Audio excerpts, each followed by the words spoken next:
quay ơi Ở đây anh cao anh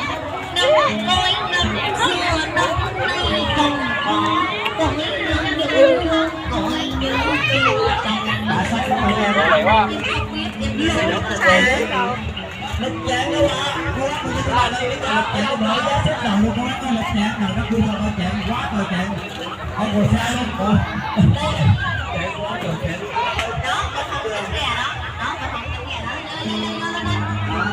mấy anh ơi nghe bài mình đã có mình với tam cao lên chừng nào nhận được cái con mình bỏ xuống đây cô đó nghe em nghe nè trời ơi gì thì con để cho tôi cho ông trắng